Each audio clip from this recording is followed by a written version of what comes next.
Sa për krahasim, në vitin 2018, kur ju keni qenë ministër i financave, pa asnjë krizë me parlament funksional, me qeveri funksionale, rritja ekonomike ka qenë veç 3.4%.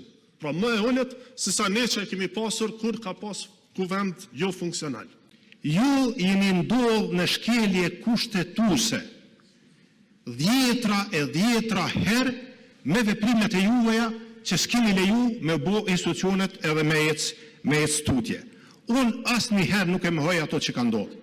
As rritjen e pagave. Sa i përket raportit të FMN-s, i nderuar zotri Hamza, po e vërtet që vitin e kaluar rritja ekonomike është përllogaritur të jetë 3.6%, por kjo, edhe sipas raportit e konfirmuar, është për shkak të mos funksionimit të plot të institucioneve. Siç e dini, pra vitin e kaluar, për gjatë gjithë vitit, Kuvendi i Republikës së Kosovës nuk ka qenë në funksion efektiv dhe ka pamundsuar shumë prej reformave e madje edhe miratimin e shumë prej marrëveshjeve ndërkombëtare që do t'i jepnin impuls shtesë ekonomisë së vendit. Sa për krahasim, në vitin 2018, kur ju keni qenë ministër i financave, pa asnjë krizë me parlament funksional, me qeveri funksionale, rritja ekonomike ka qenë veç 3.4%. Pra më e ulët se sa ne që kemi pasur kur ka pas kuvend jo funksional.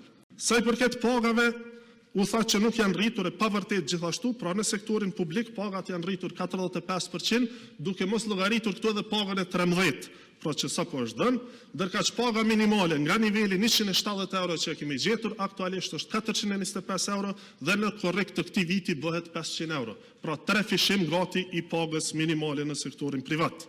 Sa i përket deputetit Tahiri, u tha që shtetet tjera kanë marrë masa, vërtet, sepse kanë pasur taksat shumë të larta. Ne si qeveri nuk kemi ndryshuar as akcizën, as të vëshën. Pra nuk i kemi rritur. I tha disa gjona që niveli i rritjes ekonomike është si rezultat i mos funksionimit të kuvendit.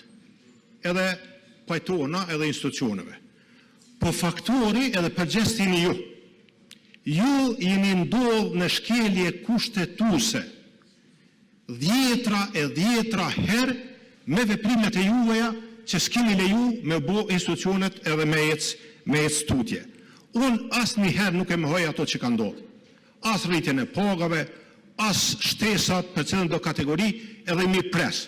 Mirë po, të shpendore parove, duhet me qenë të targetura kategoritë, që ato me nxjerr prej rasteve sociale dhe mos me vazhdu me qenë në raste sociale. Dhe mbështetja do të jetë me ligj dhe transparente.